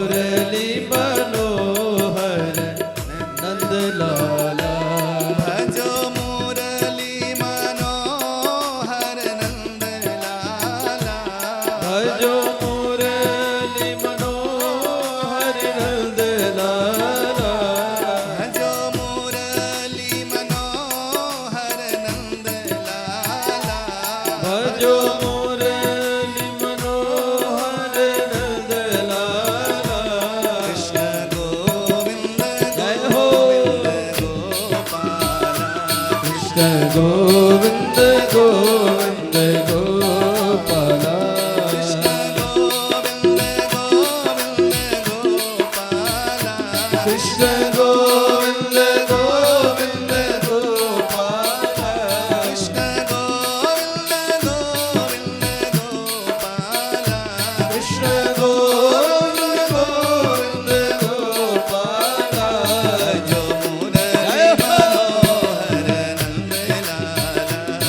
जो मुरली मनोहर नंदलाला ओ भजो मुरली मनोहर नंद लाला जो मुरली मनोहर नंदलाला भजो मुरली मनोहर नंद लाला जो मुरली मनोहर नंदलाला भजो मुरली मनोहर नंद लाला मुरली मनोहर नंदलाला भजो मुरली मनोहर नंद लाला भजो मुरली मनोहर नंद लाला भजो मुरली मनोहर नंद लाला बोलिए भागवत भगवान भगवान की जय हो जय जय श्री राम जय जय श्री राम जय जय श्री राम भागवत जी की आरती हरि ओम तं रमामनशो जात चक्षो सूर्यो जात श्रोत्रादश प्राणस्मुखादग्निरजात भागवत चरितामृत पीजे आरती सब मिल कर कीजे भागवत चरितामृत पीजे आरती सब मिल कर कीजे भागवत चरितामृत पीजे आरती सब मिल के कीजे दया के सागर है यदुचंद दया के सागन है यदुचंद गए अजने तिन पद अरविंद गए अजने तीन पद अरविंद कमल मुख धरे सुहागे विद कमल मुख धरे सुहागे विद रही बीबी के नित जीने आरती सब कर कीजे भागवत चरितामृत पीजे आरती सबके कीजे नाम को रसना करके गाना नाम को रचना करके गान करे मन मोहन मूर्ति धारा करी मन मोहन मूर्ति ध्यान नयन निरखे सब धर भगवान नयन निरखे सब धर भगवान कृष्ण को कीर्तन नित कीजे आरती सब के कीजे भागवत चरितामृत पीजे आरती सब कर कीजे याद जब चरितन की आवे याद जब कीर्तन की आवे उलग तन सगरो है गावे उलग तन सगरो है गावे प्रेम सब अंगन में छावे प्रेम सब अंगन में जावे भाव में भक्त रहे हीरे आरती सब कर कीजे भागवत चरितामृत पीजे आरती सबके कीजे ये पे चढ़े भक्ति को रंग ये पे चढ़े बाती को रंगे मेरे मिलेगा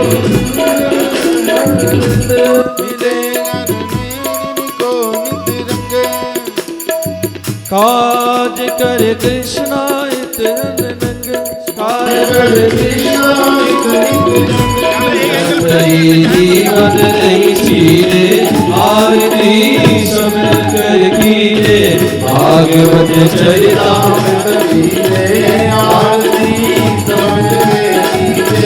भागवत चरितामृत पीजे आरती सब कर कीजे भागवत चरितामृत पीजे आरती सब कर कीजे कर्पूर गौरव करुणावतारम सदा वसंत हृदयार हृदय भगवानी जय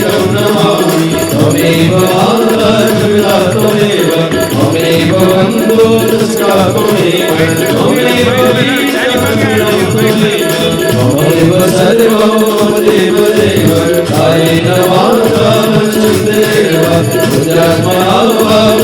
स्वभाव करुणया सकलं परस्मै नारायणायेति समर्पयामि तत्तं केशवं राम नारायणं कृष्णदामोदरं वासुदेवं श्रीधरं माधवं गोपिकावल्लभं जानकी नायकं रामचन्द्रं हरे राम राम राम हरे हरे कृष्ण हरे कृष्ण हरे हरे हरे राम राम हरे हरे कृष्ण कृष्ण कृष्ण हरे हरे पुष्पे देवाभिवन्दनमात्मा विवन्दनमारुते दर्शनम् ओम द्यौः शान्तिरन्तरिक्षगुं शान्तिः पृथिवी शान्तिरापः शान्तिरोषधयः शान्तिः वनस्पतयः शान्तिर्षभे देवाः शान्ति ब्रह्म शान्तिः सर्वगुण शान्तिः शान्तिरेव शान्तिः सामा शान्तिरेधि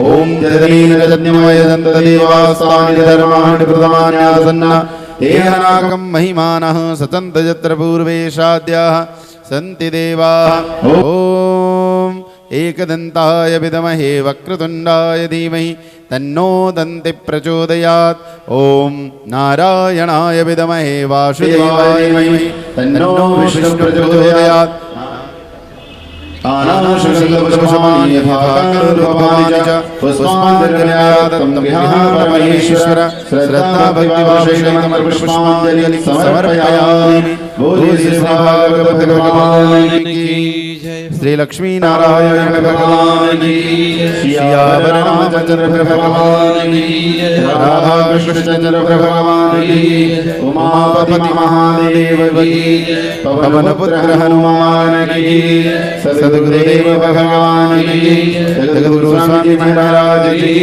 धर्म की अधर्म का प्राणियों में विश्व का गौ माता की भारत माता की सत्य सनातन वैदिक धर्म की सत्य सनातन हिंदू धर्म की सत्य सनातन भगवत धर्म की नमः पार्वती पतये हर हर महादेव जय कारमा सिरवालिदा साची दरबार की जय जय श्री राधे जय जय श्री राधे जय जय श्री राधे श्याम राधे राधे।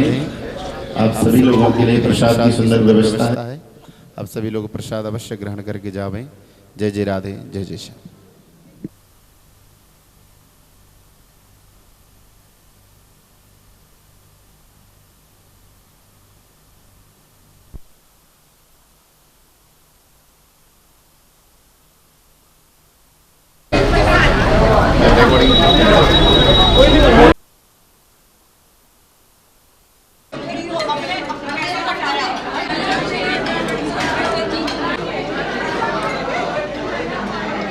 घाटी सामने चलेंगे